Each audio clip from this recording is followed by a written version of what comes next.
E certamente você já ouviu, ou até mesmo já pode ter dito em algum momento da sua vida a seguinte frase: política e religião não se discute. Eu diria até mais do que isso. Talvez você até tenha concordado com isso. Talvez isso até mesmo agora, neste momento, possa ser uma verdade na sua vida. Você achar que realmente política e religião não se discute, que são dois assuntos dos quais nós não devemos nos envolver em debate.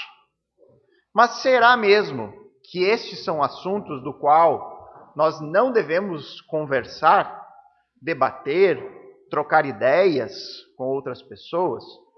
Será que Jesus concordaria com essa afirmação de que política e religião não se discute? Será que Cristo, durante o seu ministério, ele evitou entrar em debate sobre esses dois assuntos?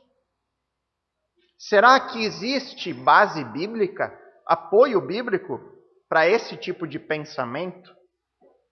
Hoje nós temos diante de nós um texto que vai responder essa questão. Se de fato política e religião não se discute, ou se esses são assuntos dos quais nós, como crentes, devemos nos envolver. Então, você já achou o seu texto? Mateus 21, versos 15 a 22?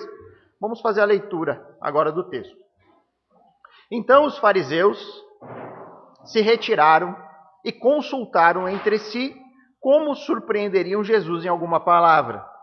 E enviaram-lhe discípulos, juntamente com os herodianos, para lhe dizer: Mestre, sabemos que o Senhor é verdadeiro e que ensina o caminho de Deus de acordo com a verdade, sem se importar com a opinião dos outros, porque não olha para a aparência das pessoas. Assim sendo, diga-nos o que o Senhor acha. É lícito pagar imposto a César ou não? Mas Jesus, percebendo a maldade deles, respondeu: Hipócritas, por que vocês estão me pondo à prova? Mostrem-me a moeda do imposto. Trouxeram-lhe um denário. E Jesus lhe perguntou: de quem é esta figura e esta inscrição? E eles responderam: de César. Então Jesus lhes disse: deem, pois, a César o que é de César e a Deus o que é de Deus. Ouvindo isto, se admiraram e, deixando-o, foram embora. Vamos orar mais uma vez, irmãos? Amado Pai, bondoso Deus, nós agora pedimos pela Tua graça e misericórdia que se estenda sobre nós aqui nesta manhã, diante do texto que nós temos aqui, nós acabamos de ler, do qual nós precisamos aprender sobre ele, retirar informações que sejam importantes a nós, e certamente serão, tendo em vista o momento que nós atualmente vivemos, de tanta polarização, de tanta briga, Senhor, que envolve tanto o assunto da política quanto o assunto da religião. Que o Senhor nos ajude, Deus, como verdadeiros discípulos, a encontrar o equilíbrio, a encontrarmos na palavra de Deus orientação para como devemos nos postar diante desses dois assuntos. O que devemos fazer e como devemos agir. Que o Senhor venha realmente nos iluminar com o Teu Santo Espírito, para que a gente aprenda a verdade e coloque ela em prática em nossas vidas. Esse é o nosso desejo e oração em nome de Cristo. Amém. Eu creio que nós já temos a resposta, né, irmãos, a essa pergunta pelo próprio texto. Ao ver a postura de Jesus aqui, nós podemos afirmar que política e religião se discute sim.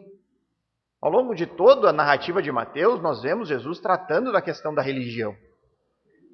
Todo momento em debates com os religiosos, defendendo a sua posição, o seu ministério messiânico. E agora vemos que Jesus não foge ao assunto da política. E nós vamos entender aqui tudo isso ao longo da análise do texto. Mas antes de seguir em frente, eu preciso avisá-los que aqui eu dividi a pregação, a exposição deste texto em duas partes, tá?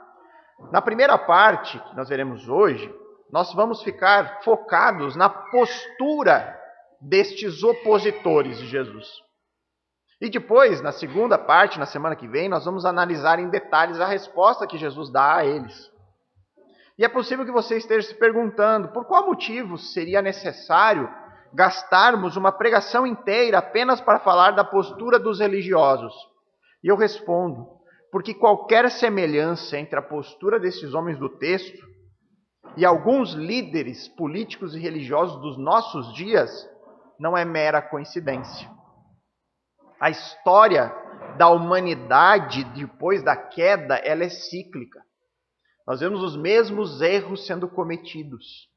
Não é por acaso que Deus revela na sua palavra todos os erros do povo de Israel no Antigo Testamento. Não é por acaso que Deus nos revela as consequências e os efeitos da queda, para que a gente olhe o erro e aprenda com eles, a não cometermos esses mesmos erros. Então é importante nós gastarmos um tempo nisso, porque essa postura que nós veremos nestes homens do texto, ela é encontrada em nossos dias. Sejam em líderes políticos, sejam em líderes religiosos. E sendo assim, irmãos, ao aprendermos as características destes que se opõem a Jesus, estes que Jesus classifica aqui no texto como malvados e hipócritas, nós vamos aprender a nos proteger de líderes, sejam eles políticos ou religiosos, igualmente hipócritas e mal intencionados.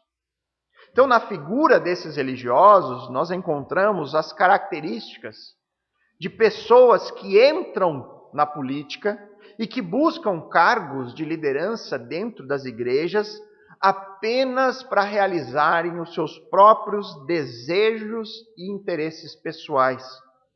São pessoas que buscam unicamente poder e autoexaltação. Chegar a encontrar isso no texto é curioso diante da nossa realidade atual, porque nós vemos hoje, em nossos dias, líderes políticos sendo alçados a um nível de salvador. Pessoas que depositam a sua esperança, a sua confiança nessas pessoas, como se elas fossem solucionar todos os nossos problemas.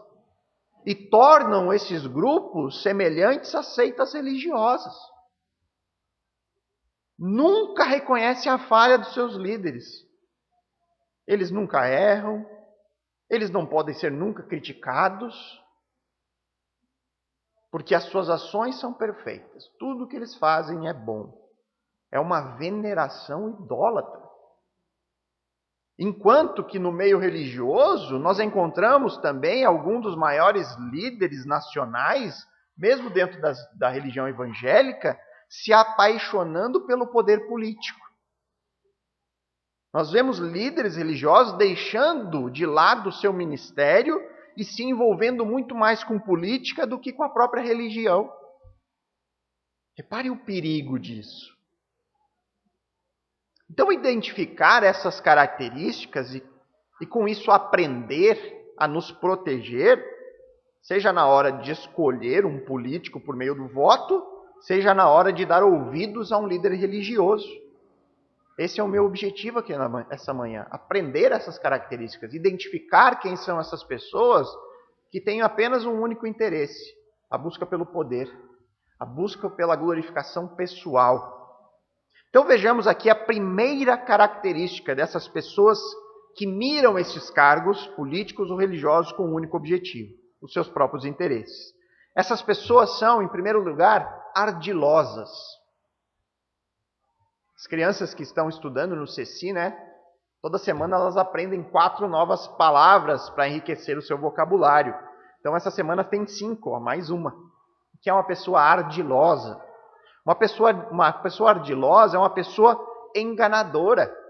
É uma pessoa que trama às escondidas, que traça planos astutos com o objetivo de prejudicar o outro.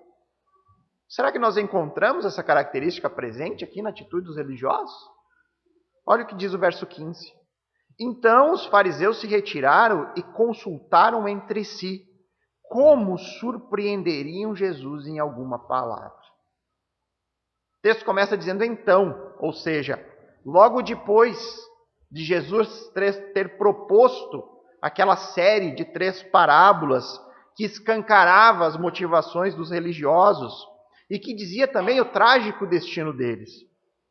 Os religiosos, aqui especificamente Mateus cita os fariseus, depois de ter ouvido as parábolas, se retiraram do local onde Jesus estava ensinando, eles foram para algum outro espaço ali do complexo do templo e passaram a meditar nas palavras de Jesus.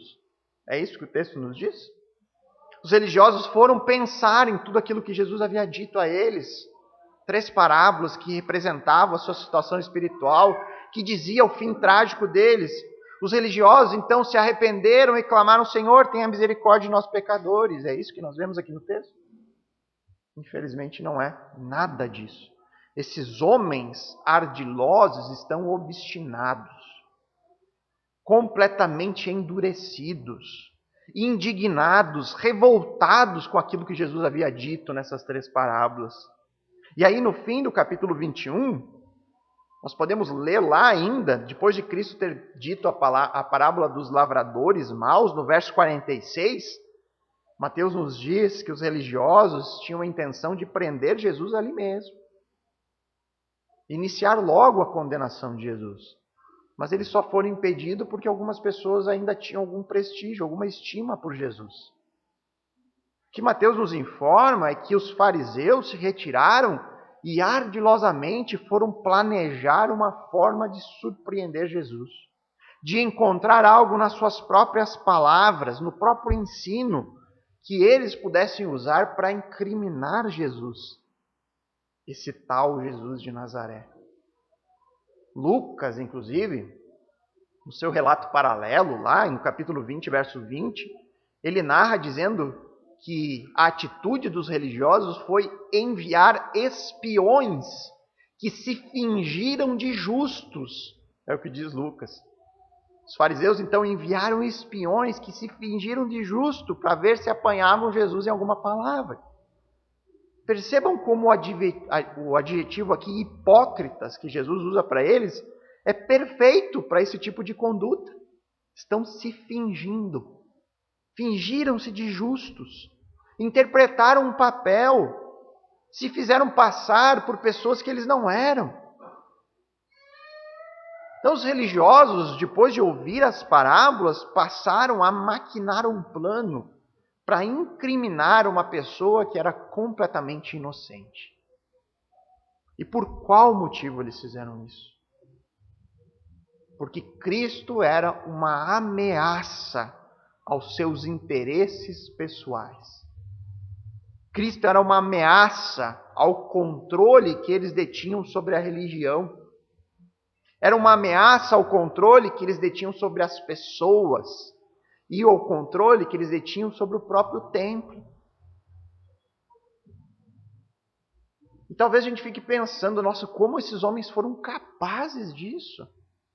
Como que o homem é capaz de ser tão traiçoeiro ao ponto de maquinar um plano contra alguém completamente inocente como o próprio Senhor Jesus? E para entendermos isso, nós temos que aprofundar um pouco a questão e voltarmos lá para Gênesis, lá para a criação. Quando nós vamos para a criação, nós vemos que o ensino bíblico é de que o ser humano ele foi criado à imagem e semelhança de Deus. Ou seja, ele foi criado para refletir a glória do seu Criador. Só que quando nós nos rebelamos por meio do pecado, e aqui nós temos que pensar no pecado original, lá de Adão, né? Adão, naquele momento onde ele opta por comer daquela fruta, da árvore do conhecimento do bem e do mal, ele optou por não confiar mais na palavra de Deus. Ele passou então a buscar o seu próprio interesse, a confiar na palavra que ele havia recebido da serpente. O ser humano, longe de Deus e da sua palavra, ele passa naturalmente a confiar em si mesmo, a ele mesmo fazer os seus próprios juízos. Esse é o significado mais profundo da árvore do conhecimento do bem e do mal. A partir daquele momento que Adão come, ele está afirmando que ele fará os seus próprios juízos. Ele determinará o que é bom e o que é ruim, o que é certo, o que é errado. Eu não consulto mais a Deus. Agora eu tomo as minhas decisões. Ao invés do homem ir buscar em Deus, saber tudo aquilo que é bom ou ruim, o homem passa a emitir os seus próprios juízos. E ele inicia uma busca por tudo aquilo que mais lhe interessa, sem mais se preocupar com aquilo que Deus diz, com os interesses do Senhor, o seu Criador. Você tem um exemplo muito claro disso na conduta da nação de Israel no período dos juízes. O livro dos juízes, livro de juízes ali da Bíblia, ele encerra esse momento trágico da nação, dizendo no último versículo do livro, lá no capítulo 21, verso 25, que naqueles dias cada um fazia o que era reto aos seus próprios olhos. Cada pessoa naquele período não consultava mais a Deus. Buscava fazer aquilo que era certo para ele mesmo. Ou seja, naqueles dias as pessoas realizavam os seus próprios juízos. Elas determinavam o que era certo e errado, sem se preocupar com Deus. Não se preocupavam com os interesses do Senhor que havia sido revelado na lei. Deus é aquele quem determina o que é certo e errado, bom e mal. Mas essas pessoas buscavam apenas aquilo que lhes agradava. Buscavam apenas os próprios interesses. Qual o resultado? Tragédia, miséria. E esses homens aqui do texto são um reflexo desse mesmo tipo de pessoa e de mentalidade, que não se preocupa em refletir a imagem de Deus no mundo, mas que quer apenas buscar aquilo que mais lhe agrada. O seu foco é satisfazer os seus próprios interesses. E para alcançar esses propósitos, se preciso for, não vai haver nenhum constrangimento em ardilosamente realizar planos para prejudicar qualquer pessoa que se levante como um obstáculo que impeça-me de realizar os meus desejos.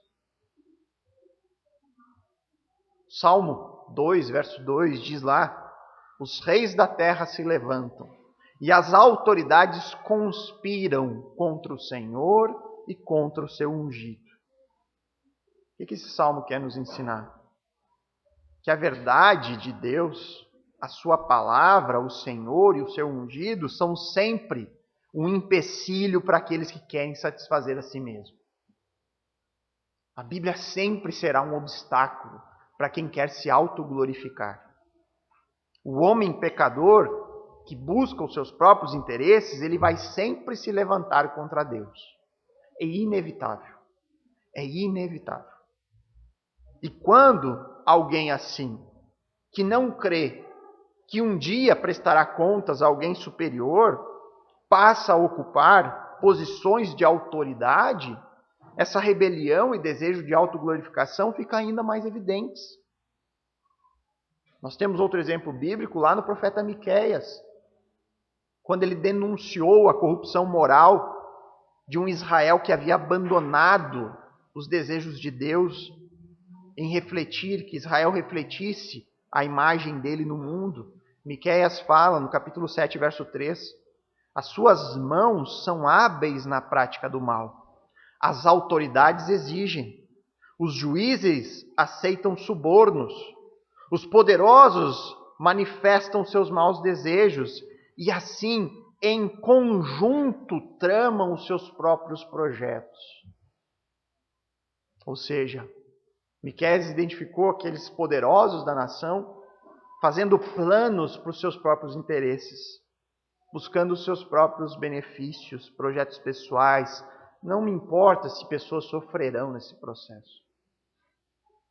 Essas pessoas não se importam com isso.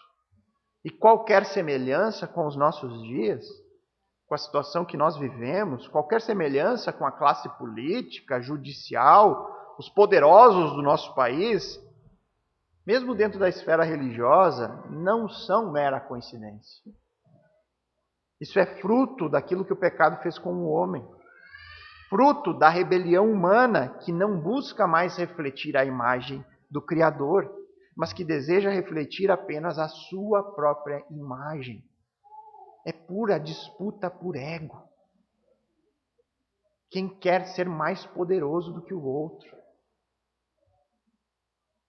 E o que nós faremos diante disso? Talvez essa seja a mais importante das perguntas. Qual a nossa postura? O que nós devemos fazer? A reação de Miqueias, do profeta, diante dos poderosos do seu tempo, que tramam os seus projetos sem levar Deus em consideração, é um bom norte para nós. Como nós devemos agir. Miqueias fala ainda no capítulo 7, no verso 7, eu, porém, ele fala a conduta dos poderosos, que em conjunto tramam os seus projetos. E aí Miqueias diz, eu, porém, olharei para o Senhor e esperarei no Deus da minha salvação. O meu Deus me ouvirá. Essa foi a reação do profeta. Eu sei que muitas vezes nós nos indignamos ao olhar este mundo perverso, ao olhar para uma classe poderosa que busca atender os seus próprios desejos e interesses. É revoltante quando a gente vê o Senado, os deputados votando aumento de salário para eles mesmos, enquanto uma multidão de pessoas passam fome. É revoltante. Eles estão lá tramando os seus próprios desejos. Embrulha o estômago. Chega a ponto de muitas vezes nós termos desejo de fazer justiça com as próprias mãos. E graças a Deus que nós não temos poder para tal. Graças a Deus por isso, porque provavelmente a nossa reação seria mais injusta do que justa.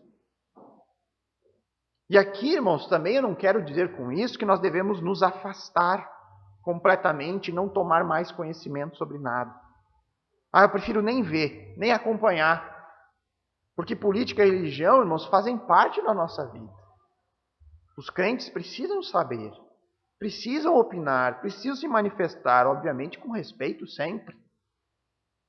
Só que antes de qualquer atitude pessoal diante disso, nós temos que fazer o que o profeta Miqueias fez. Antes de qualquer coisa, quando a indignação bate, quando o senso de justiça clama, quando nos deparamos com a corrupção, nós crentes devemos olhar para o Senhor e levantar a nossa voz, clamar, orar e esperar no Deus da nossa salvação, tendo a certeza de que Ele vai nos ouvir e de que nada neste mundo passa impune aos olhos do Senhor. E aqui eu pergunto, irmãos, você tem feito algo assim? Quanto você tem orado? Quanto do seu tempo você tem se dedicado em oração contra as injustiças desse mundo perverso? Será que se nós gastássemos a metade do tempo que nós gastamos consumindo notícia ruim, e nós transferíssemos a metade desse tempo de joelhos em oração diante do Senhor, qual seria o resultado? Tanto para nós pessoalmente, quanto para o mundo que nós vivemos. Temos que aprender com o profeta Miqueias. A nossa maior arma contra a injustiça, contra pessoas ardilosas, é a oração. A nossa maior arma contra aqueles que buscam os seus próprios interesses e que fazem planos para prejudicar os outros é a nossa confiança no Senhor. A confiança em nosso Deus, que jamais deixará impune nenhum único culpado neste mundo. Nós precisamos confiar e orar diante da situação do nosso país. Nós devemos orar, gastar tempo com isso. E descansarmos no Senhor. Descansarmos sabendo que Deus é justo juiz. E nada do que está acontecendo no mundo hoje passa despercebido dos olhos do Pai. Um dia Ele cobrará cada pessoa que agiu buscando os seus próprios interesses. A segunda característica de pessoas que buscam os seus próprios interesses, que nós veremos aqui no texto, é que essas pessoas, elas negociam os seus princípios. Logo após os fariseus tramarem ali ardilosamente sobre como fariam para surpreender Jesus, o que eles decidem fazer? Vejam isso na primeira parte do verso 16. E enviaram-lhe discípulos juntamente com os herodianos. Os fariseus então decidem enviar alguns dos seus discípulos, alguns dos seus jovens alunos, juntamente com um grupo de herodianos. E aqui nós temos uma união de fariseus com herodianos que nos traz essa segunda característica das pessoas que buscam os próprios interesses. São pessoas que negociam seus princípios. Para que você entenda, fariseus e herodianos eram dois grupos políticos dentro da religião judaica. Os fariseus, eles eram conhecidos como os mais religiosos, aqueles que mais guardavam a lei de Deus e que tinham sempre uma relação muito tensa com o Império Romano. Já os herodianos, pelo próprio nome já nos diz, eles eram partidários da família de Herodes. Eles apoiavam o império, estavam sempre do lado do imperador, ao mesmo tempo que eram conhecidos como pessoas que pouco se preocupavam com os mandamentos divinos. Para ilustrar aqui para vocês essa união tão improvável que é fariseus e herodianos juntos, seria nos nossos dias como se petistas e bolsonaristas se unissem em torno de um objetivo comum. Como se nós estivéssemos vendo aqui Lula e Bolsonaro abraçados por uma causa. E aqui nós precisaríamos de uma grande criatividade para imaginar que o objetivo seria esse, capaz de unir opostos tão diferentes. E é exatamente isso que ocorre aqui no texto. Nós temos aqui em fariseus e herodianos juntos uma improvável aliança em uma situação completamente atípica da normal. No caso do texto de fariseus e herodianos, o objetivo que levou eles a essa união tão improvável fica estabelecido ao longo do debate de Jesus com os religiosos. Lá na parábola dos lavradores, Jesus descreveu a motivação deles. Quando ele fala da reação dos lavradores diante do filho, em Mateus 21, 38. Ele diz, vendo o filho, disseram uns aos outros, este é o herdeiro. Venham, vamos matá-los e ficar com a herança dele. O objetivo em comum nessa união, que trouxe à existência essa aliança tão improvável, foi a ameaça que Jesus representava para a manutenção do poder, a manutenção do controle da religião e do templo, que nós devemos lembrar era muito lucrativo para esses partidos aqui. No anseio pelo poder, o homem caído, rebelde, chega até mesmo a negociar os seus princípios. Princípios que em situações normais jamais seriam negociados. Fazem uniões improváveis para obter um objetivo mesquinho que sempre busca a autoglorificação. Eu não sei se você é daqueles que gosta de acompanhar o meio político, se você acompanha as notícias nesse sentido. Mas se esse é o seu caso, certamente você já presenciou alianças improváveis. Coligações, no mínimo, estranhas. Posso dar um exemplo bem local aqui. Você já reparou na aliança do atual prefeito, os partidos políticos que compõem aquela aliança que elegeram o atual prefeito Passo Fundo? Você tem lá um partido socialista na mesma coligação de um partido que defende democracia.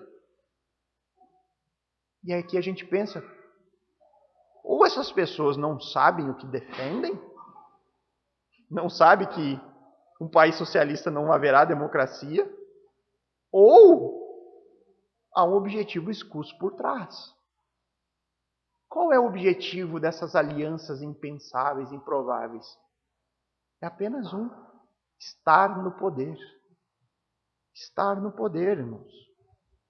E para isso, eles chegam a negociar os seus princípios. E aqui eu creio que é importante dar uma definição sobre poder. O que poder é que fascina tanto o homem? Que tanto o homem busca esse tal poder, ao ponto de chegar a negociar princípios que não seriam negociados de outra forma. Então nós poderíamos definir poder como a capacidade de obter aquilo que você deseja. A capacidade de buscar aquilo que você valoriza. A pessoa que tem poder, ela é capaz de obter tudo aquilo que ela quer. O poder político faz de uma determinada pessoa ser capaz de superar a sua oposição e transformar os seus projetos em lei. O poder político faz de uma pessoa que ela dirija os rumos de uma nação. Esses religiosos do texto, eles querem esse tipo de poder, que dá autoridade para eles dirigirem os rumos da religião judaica, que dá a eles o poder de estar no controle do templo, de explorar o templo, de lucrar com o templo, quase que não sai. Esse é o poder que tanto fascina, a facilidade de termos aquilo que queremos. É importante também dizer, irmãos, que poder em si mesmo não é algo necessariamente ruim, porque isso também faz parte do plano de Deus para o homem. E aí a gente volta mais uma vez para Gênesis. Lá no Éden, Deus deu poder a Adão. Deus deu poder a Adão? Sim. Deus disse a Adão que ele seria o gerente da criação, que ele dominaria sobre toda a natureza que Deus havia criado. Da mesma forma que nós lemos na Bíblia que Deus foi aquele que estabeleceu os governos humanos. Deus estabeleceu que houvesse governo que exerceria autoridade sobre nós para o nosso próprio bem. O pastor Adriano já expôs esse texto aqui, lá de 1 Pedro, capítulo 2, verso 13 a 14. Por causa do Senhor, estejam sujeitos a toda a instituição humana, quer seja o rei como soberano, quer seja as autoridades, como enviadas por ele. Deus colocou. E Deus fez isso por nosso bem, ou seja, a política não é ruim. É necessário que algumas pessoas tenham um poder para exercer autoridade sobre nós. E aí ele completa, Pedro, tanto para castigo dos malfeitores, como para louvor dos que praticam o bem. Como se o poder do governo fosse um freio sobre a humanidade, punindo culpados e valorizando aqueles que andam de maneira justa. Só que, como todas outras áreas da nossa vida, o domínio e o poder que Deus nos deu foi corrompido pelo pecado. Conforme nós podemos observar lá em Provérbios 29:2, quando ele diz: quando os justos se multiplicam, o povo se alegra. Quando o ímpio domina, e aqui em outras traduções a palavra domínio você vai encontrar sendo traduzida por governa ou exerce poder, ou seja, quando o ímpio governa, quando o ímpio está no poder, então o povo lamenta. O pecado corrompeu o ser humano e, consequentemente, corrompeu esse poder dado por Deus. E aí o poder se torna perigoso, não apenas porque é possível usá-lo para fazer mal às pessoas, mas porque também ele é uma ferramenta poderosa para realizar aquilo que o homem mais busca, o homem caído, que é os seus próprios interesses, seus próprios desejos e exaltar a si mesmo. O maior perigo do poder é você desejar por ele como o único objetivo de exaltarmos a nós mesmos. Agora, será que existe um antídoto para isso? De que forma os religiosos aqui do texto poderiam ser curados desse desejo por poder? Como que nós hoje podemos nos livrar desse desejo pecaminoso de nos exaltarmos? O remédio estava na frente deles. Estava ali, conversando com eles. O remédio estava ali. Mas eles se negavam a reconhecer a sua própria enfermidade. E, consequentemente, se recusaram em ir até aquele que era a fonte de vida e ser liberto de todo o pecado. Nós apenas abandonaremos o desejo por exaltar a nós mesmos e, ao mesmo tempo, não veremos mais no poder um meio para nos exaltarmos quando nós olharmos para Cristo e quando nós o admirarmos como o tesouro mais precioso de todos. Quando nós olharmos para Cristo e ficarmos plenamente satisfeitos nele. Essa é a única maneira de quebrar o nosso egocentrismo, a nossa necessidade de sermos melhor, de sermos maior do que os outros. Nós precisamos olhar para Cristo e ver naquele homem mais poderoso de todos, mas que atravessou o vale da humildade, do sofrimento, do sacrifício, que abandonou o trono, como o pastor Adriano falou aqui antes, e andou em direção a uma cruz. Foi isso que o Filho do Homem veio fazer neste mundo. Ele veio servir, dar a sua vida. Foi desta forma que Cristo usou o seu imenso poder.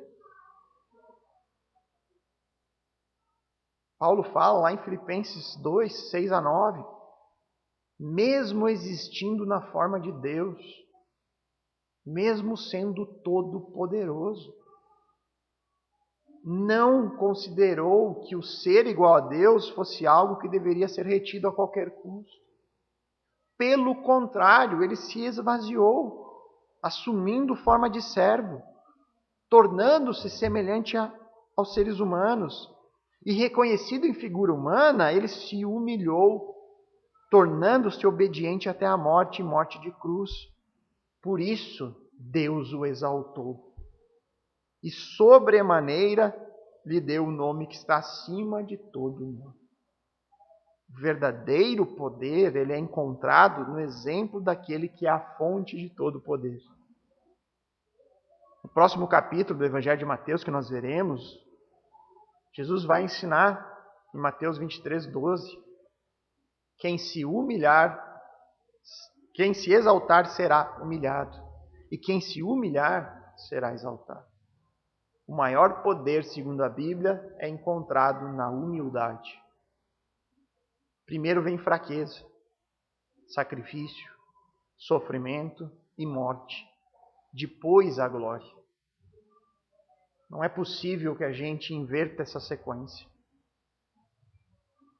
A gente não pode inverter a sequência que Deus determinou. O cristão, ele jamais negocia os seus princípios, que são firmados na palavra de Deus, para obter algum benefício, alguma honra, alguma glória ou algum poder neste tempo presente. Nós não nos unimos com as trevas. Nós não temos íntima comunhão com aqueles que rejeitam abertamente o nosso Senhor e Salvador. Nós podemos até sofrer por isso, e provavelmente sofreremos. Mas nós sabemos que o sofrimento precede a glória. E Paulo experimentou isso na carne. E eu coloquei aqui o texto de 2 Coríntios 12 e nem lembrei que era o texto que nós leríamos hoje. Como apóstolo, Paulo certamente foi usado de maneira grandiosa pelo Senhor neste mundo. Paulo realizava milagres na semelhança de Cristo. E certamente, como pecador que era, em algum momento ele deve ter sido tentado em se autoexaltar, em usar o poder que ele havia recebido por Deus para se vangloriar. E na sua defesa, que ele faz contra aqueles falsos religiosos que se auto-intitulavam apóstolos, mas que não eram, que buscavam só os seus próprios interesses, o que é que Paulo fala? Acabamos de ler esse texto. 2 Coríntios 12, 7 a 10. Ele fala, e para que eu não ficasse orgulhoso, para que eu não me orgulhasse com a grandeza das revelações, porque Deus tem me usado para isso. E eu tenho levado a mensagem poderosa do Evangelho para as pessoas, e as pessoas têm sido salvas, para que eu não me orgulhe da posição que Deus me colocou como apóstolo. Ele diz, foi-me posto um espinho na carne, mensageiro de Satanás, para me esbofetear, a fim de que eu não me exalte. 3 vezes pedi ao Senhor que o afaste de mim. Então ele me disse, a minha graça é o que te basta. Porque o poder se aperfeiçoa na fraqueza. Olha a diferença do mundo. O poder, ele é aperfeiçoado nas coisas fracas. De boa vontade, pois, mais me gloriarei nas fraquezas, para que sobre mim repouse o poder de Cristo. verdadeiro poder.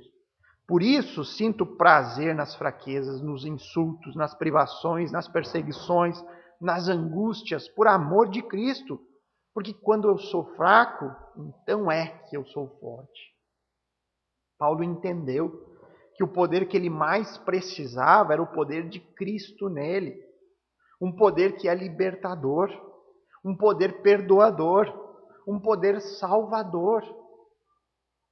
Quando vemos em Cristo aquilo que tudo que precisamos está nele nessa vida, nós olhamos para Cristo e nós nos sentimos plenamente satisfeitos. Nós somos curados da nossa necessidade de exaltação pessoal. Quando Cristo é precioso para mim, não há motivos que me levem a negociar os meus princípios para obter algo. Porque em Cristo eu já tenho tudo.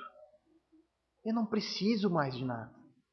Eu não preciso de poder deste mundo, porque o meu poder está no Filho, que me salvou, que me deu vida eterna, que me fez enxergar os meus pecados. Isso nos fará jamais negociar nos nossos princípios. Não importa a sedução que o mundo impõe sobre nós. Eu não tenho comunhão com as trevas, porque eu não preciso de nada que esse mundo me oferece. Eu tenho tudo em Deus. Para finalizar, a terceira característica dos que buscam apenas os próprios interesses. Essas pessoas possuem um discurso falso e bajulador. Versos 16 e 17. Enviaram-lhe discípulos juntamente com os herodianos para lhe dizer: Mestre, sabemos que o Senhor é verdadeiro e que ensina o caminho de Deus de acordo com a verdade, sem se importar com a opinião dos outros, porque não olha para a aparência das pessoas. Assim sendo, diga-nos o que o senhor acha. É lícito pagar imposto a César ou não? Esses religiosos que buscam satisfazer os seus próprios interesses, que fazem os seus planos para prejudicar inocentes, que negociam princípios para atingir os seus objetivos mesquinhos. Agora eles escondem a sua real intenção por meio de um discurso falso e bajulador. Percebam os termos que eles utilizam aqui. Mestre, o Senhor é verdadeiro. O Senhor ensina o caminho de Deus de acordo com a verdade. Quando a gente sabe qual é a intenção desses, o que soam essas palavras, irmãos. Quando nós sabemos que a intenção deles era matar Cristo. O que é isso que eles estão dizendo aqui? E tem um versículo de Salmos que ilustra muito bem a atitude desses homens. Nós encontramos lá no Salmo 55, verso 21. A sua fala era mais macia que a manteiga, porém no coração havia guerra. As suas palavras eram mais suaves que o azeite, mas eram de fato espadas afiadas. É isso aqui que nós vemos aqui nos religiosos. Palavras doces, macias, mas por trás do coração havia guerra. Havia desejo de matar aquela pessoa. Palavras bajuladoras certamente poderiam enganar a nós. Homens caídos, pecadores, que gostamos de receber tapinha nas costas. Afagos, elogios. Essas palavras enganariam a nós, mas não a Cristo. Porque logo na sequência, Jesus responde no verso 18, mas Jesus, percebendo a maldade deles, respondeu: hipócritas, por que vocês estão me pondo à prova? Imediatamente Jesus percebeu a real intenção por trás desse discurso bajulador e falso. Era pura maldade. Homens que estavam ali interpretando um papel, atores, fazendo de conta que essa era uma dúvida vinda de alguém que quer aprender, que quer ouvir as palavras sábias do Mestre Jesus. Nada disso, irmãos. O objetivo era só um: retirar de Jesus uma resposta que na cabeça deles desagradaria certamente um dos dois grupos. Ou Jesus ficaria do lado dos fariseus ou dos herodianos. Eles imaginaram que a resposta de Jesus seria sim ou não. Sim, vocês precisam pagar impostos. E com isso atrairia a crítica dos fariseus, que viviam uma relação tensa com o Império Romano. Estavam sobrecarregados com os altos impostos. Agora, se Jesus dissesse não devemos pagar impostos, isso atrairia a crítica dos herodianos, que apoiavam o império. Estavam sempre do lado de Herodes. Independente da resposta, o que eles esperavam era instalar com isso um tumulto naquele dia. Jesus dizendo sim ou não, haveria um tumulto, haveria discussão. Uns ficariam contra os outros. O que eles não contavam era com a surpreendente resposta de Jesus.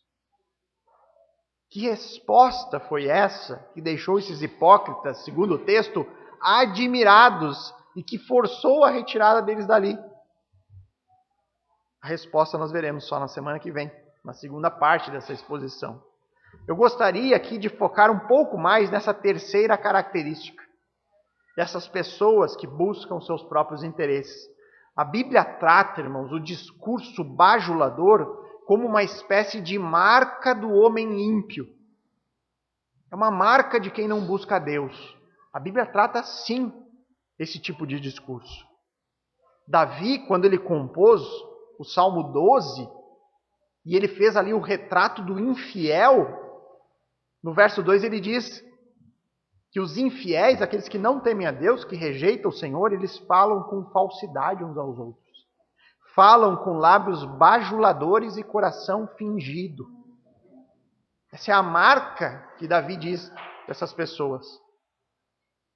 O apóstolo Paulo, novamente defendendo o seu ministério, só que agora na primeira carta aos Tessalonicenses, no capítulo 2, versos 4 a 6, ele disse: visto que fomos aprovados por Deus, a ponto de Ele nos confiar o Evangelho, assim falamos, não para agradar as pessoas. Ele fala do ministério apostólico dele.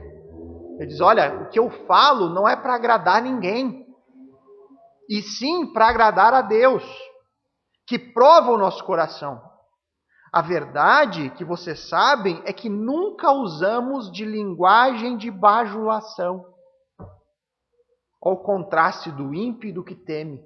Paulo diz, eu nunca usei linguagem de bajulação, nem de pretextos gananciosos. Deus é testemunha disso. Também jamais andamos buscando elogio das pessoas. Eu não falo para agradar ninguém. Eu não estou esperando tapinha nas costas, Paulo diz. Nem de vocês, nem de outros. Nós não nos preocupamos, ele diz, como mensageiros do Evangelho, de agradar ninguém. De falar de uma linguagem bajuladora para que vocês achem bonitinho. Nós falamos para agradar a Deus, para sermos fiéis a Ele. E fica muito claro o contraste de posturas do apóstolo Paulo e dos religiosos aqui no debate. O que o texto de hoje, juntamente com outros textos, nos mostram é que nem sempre a oposição a Deus e aos crentes vem em forma de violência ou de perseguição. Nem sempre o opositor vem com uma espada na mão. Às vezes a oposição pode vir por meio de bajulação, por meio de discurso agradável, porém repleto de falsidade. Outro exemplo bíblico disso é encontrado na tentação de Cristo no deserto por Satanás. A tentação não veio por meio de violência. A tentação veio por meio de promessas agradáveis. Satanás ofereceu o quê? Um reino sem cruz. Eu vou dar o reino e você nem precisa morrer por isso. Foi com violência? Não. Outro exemplo bíblico. O que levou Sansão à ruína? Não foi a violência dos exércitos filisteus. Foi o amor fingido de uma mulher estrangeira. O próprio caso de Judas Iscariotes, quando traiu Jesus, ele fez isso com um beijo. Não é por acaso que a palavra de Deus nos orienta sobre isso. Em Provérbios 27, 5 e 6, ele diz, melhor é a repreensão franca do que o amor encoberto. Leais são as feridas feitas pelo que ama, porém os beijos de quem odeia são enganosos. Ou ainda, Eclesiastes, capítulo 7, verso 5. É melhor ouvir a repreensão do sábio do que o elogio do tolo. Eu posso afirmar aqui, irmãos, sem medo de errar, tanto no meio político quanto no religioso, ambos estão repletos de discursos bajuladores e falsos. E quem faz esse tipo de coisa tem apenas um único objetivo: aprovação. Busca agradar as pessoas, receber tapinha nas costas, ser elevado na sua própria condição. Por que fazem isso?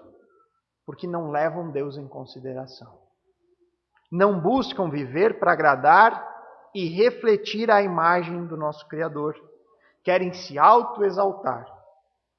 Puro egocentrismo e busca por poder. E é por isso, irmãos, que nós cristãos devemos estar sempre atentos a esse tipo de discurso. Esse tipo de pessoa que apenas fala coisas agradáveis, cheios de promessas, mas que nunca se arrepende, que nunca exorta, que nunca fala de maneira dura quando é necessário, que não toca no assunto de pecado quando nós vamos para o meio religioso, e que nem mesmo reconhece as suas próprias falhas na sua vida. Não reconhece os próprios defeitos. Além disso, irmãos, nós crentes jamais podemos agir assim. Até biblicamente, como nós vimos, essa é uma marca do homem ímpio. Então, quando você percebe um irmão necessitando de repreensão, mas você não faz isso, ao invés passa a mão na cabeça do pecado do irmão, minimiza a situação, você está agindo como um bajulador. Você, nesse momento, não pretende agradar a Deus, mas está protegendo a si mesmo. Eu não quero me indispor com a pessoa. Está protegendo a sua própria imagem. Você não ama o pecador quando o deixa de exortar. Você não está amando a pessoa, você está amando a si mesmo. Você não pensa em fazer o que Deus espera de você, mas você está apenas protegendo a própria imagem e reputação. Que Deus nos ajude nisso, irmãos, porque não é uma tarefa fácil. Nós somos pecadores, caídos, mas nós precisamos lutar contra os nossos sentimentos e passar a viver por mandamento. Não para agradar as pessoas, mas para agradar a Deus. Assim que Paulo nos ensina a agir por meio da sua própria maneira de agir. Que jamais, irmãos, na nossa vida pessoal e nossa vida de congregação, a gente possua essa marca do homem ímpio, a bajulação e o discurso falso. Que não seja assim entre nós. Então o texto de hoje nos mostra que pessoas com fome de poder, algo que você vai encontrar tanto na política quanto na religião, são pessoas que desejam exaltação pessoal, que desejam glorificar a si mesmas. São pessoas que buscam apenas os próprios interesses. Homens que buscam apenas o benefício próprio e com isso não estão preocupados nos outros. Não estão preocupados em governar uma nação de maneira justa ou guiar também as pessoas na verdade bíblica. Essa não é a preocupação deles. Querem apenas realizar os próprios desejos, se tornarem conhecidos, vencer os seus opositores, obter riqueza, seja qual for o desejo que tenham no coração. E para atingir esses objetivos, eles tramarão planos de maneira ardilosa. Negociarão seus próprios princípios sem nenhuma dificuldade, se for necessário. E você sempre encontrará na boca desses homens palavras falsas e bajuladoras. Portanto, não caia nesse ditado popular de que política e religião não se discute, não se conversa. porque cada um tem a sua opinião e não devemos brigar por conta disso. É claro que nós não devemos brigar, mas nós devemos sim conversar sobre isso. Ensinar os nossos filhos, alertar as pessoas quando nós evidenciamos em alguém, seja no meio político ou religioso, pessoas que possuam essas características. Olha, repara o discurso dessa pessoa. Na época de campanha, vai fazer um monte de coisa. Mas na hora do vamos ver, nada disso importa. Você vê apenas lucro pessoal, ganho de imagem. Da mesma forma no meio religioso, irmãos. Pessoas que não pregam sobre pecado, que não repreendem, não há disciplina na igreja. Líderes que se colocam em posição de apóstolos. O que é isso senão apenas autoexaltação? Não vou nem citar aquele que põe a foto lá na frente da igreja, né? Nem precisa. O que é isso senão exaltar a si mesmo? Primeiramente, recorremos ao Senhor. Sempre como nosso primeiro e principal recurso. Sabendo que jamais nós vamos encontrar salvação, seja na política ou na religiosidade. Só Cristo pode nos salvar, mas sem jamais nos omitir das nossas responsabilidades. Não devemos ser daqueles que não se metem. Não vou discutir religião com os outros. Se você não discutir religião, você não vai proclamar o evangelho, meu irmão. Isso não existe. E se você quer um país melhor, não se omita das suas responsabilidades na hora de escolher aquele que vai estar lá governando. Você precisa saber, precisa conhecer o que a pessoa defende, quais são as suas ideias, confronte com a Bíblia. Está de acordo? Você precisa se envolver com isso. Como dizia Martin Luther King, o que me preocupa não é o grito dos maus, é o silêncio dos bons. Se os bons permanecerem em silêncio, o mal vai ser maior no nosso meio, irmãos. Nós somos luz. Nós precisamos levar luz. Nós precisamos refletir a imagem do nosso Criador. Na próxima semana, irmãos, veremos então a resposta de Jesus diante da provocação desses homens maus e hipócritas.